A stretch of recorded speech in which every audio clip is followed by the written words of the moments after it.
가난한 삶. 신앙생활은 끝없는 복습이다. 신앙생활에는 예습이 없다. 하루하루 정진하고 익히는 복습이다. 영적인 체험은 복습의 과정을 통해서 얻어진다.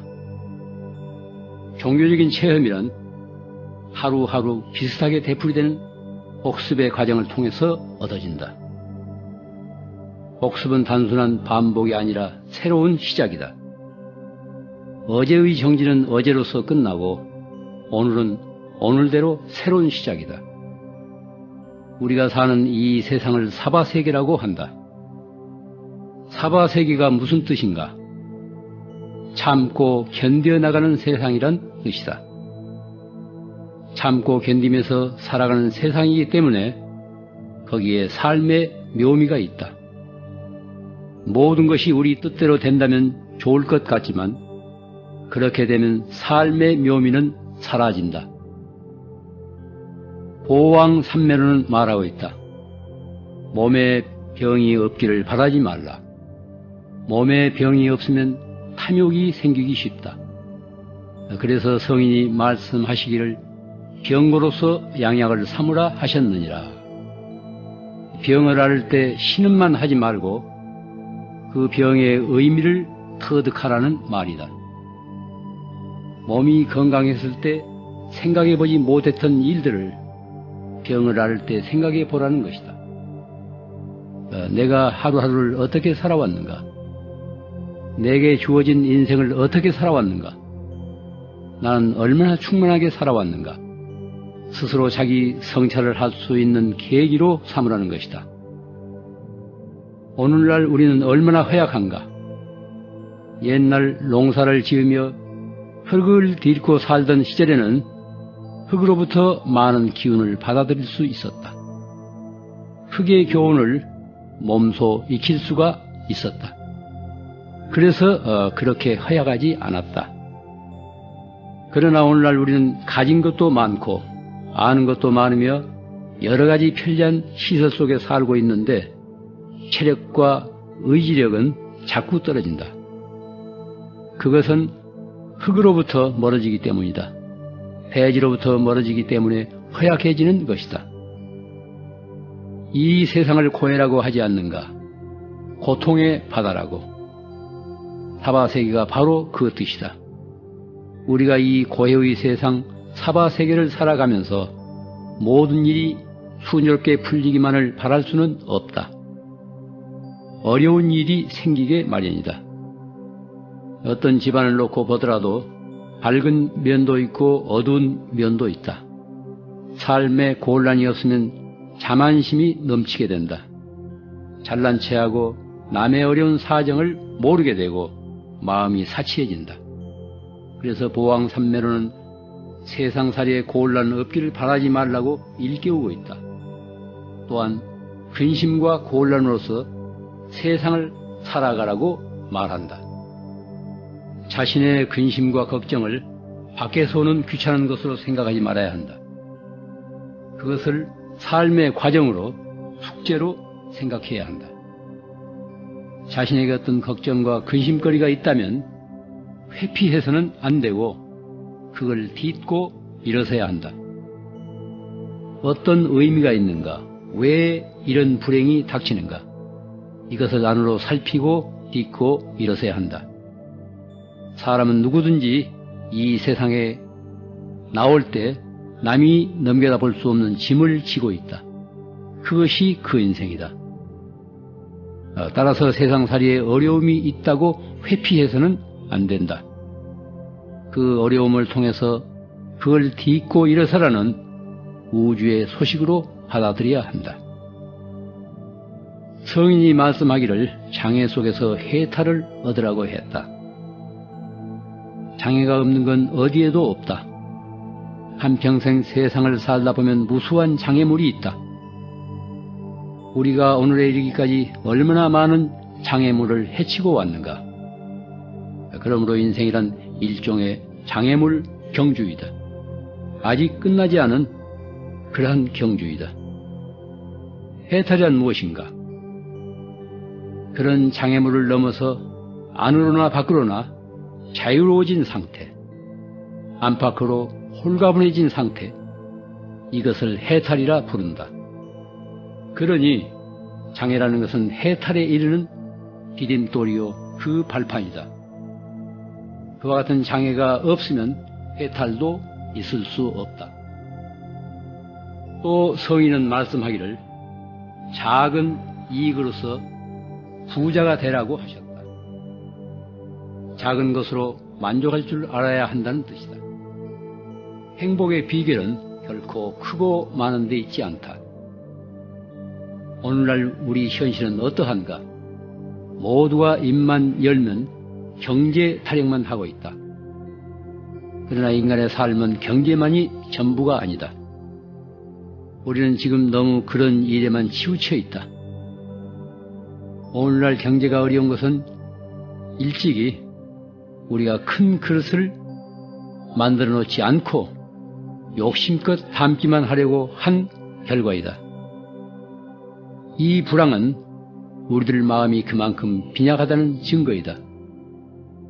그릇을 키우려면 눈앞의 이익에 매달리지 말고 마음을 닦아야 한다. 개체를 넘어서 전체를 생각해야 한다.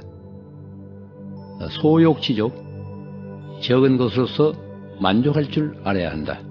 그래야 넉넉해진다. 사람에게는 저마다 자기 나름대로의 꽃이 있다. 각자 그 꽃씨를 지니고 있다. 그러나 옛 성인이 말했듯이 역경을 이겨내지 못하면 그 꽃을 피워낼 수 없다. 하나의 씨앗이 움트기 위해서는 흙 속에 묻혀서 참고 견디어내는 그와 같은 인내가 필요하다. 그래서 사바세계, 참고 견디는 세계라는 것이다. 여기에 감춰진 삶의 묘미가 있다. 우리가 살아가는 이 세상이 사바세계라는 사실을 다시 한번 기억하기 바란다. 극락도 지옥도 아닌 사바세계, 참고 견딜만한 세상, 여기에 삶의 묘미가 있다. 어떤 어려움에 부딪혔을 때 그것을 전부로 생각해서는 안 된다. 막다른 길이라고 낙담해서는 안 된다. 우리 전 생애의 과정에서 볼 때 그것은 마땅히 통과해야 할 하나의 관문이다. 한 생애를 두고 그런 관문이 한두 개 있는 것이 아니다. 몇 고비가 있다. 그와 같은 관문을 하나씩 통과할 때마다 정신적인 연륜이 쌓여간다. 육체적인 나이만 먹는 것이 아니라 그런 어려운 관문을 거칠 때마다 정신적인 나이가 쌓여가는 것이다. 그것을 통해 새로운 눈이 열린다. 그래야 인간이 성숙해진다. 눈앞 일만 가지고 너무 이해관계를 따져서는 안 된다. 전생의 과정을 통해서 객관적으로 살필 수 있어야 한다. 우리가 고뇌에서 벗어나려면 여러 가지 방법이 있겠지만 우선 만족할 줄 알아야 한다. 작은 것을 가지고도 만족할 줄 알아야 한다. 인간의 행복은 큰 데 있지 않다.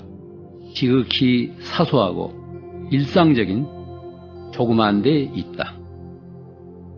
아침 햇살에 빛나는 자작나무의 잎에도 행복은 깃들어 있고 벼랑 위에 피어있는 한 무더기 진달래꽃을 통해서도 하루에 일용할 정신적인 양식을 얻을 수 있다.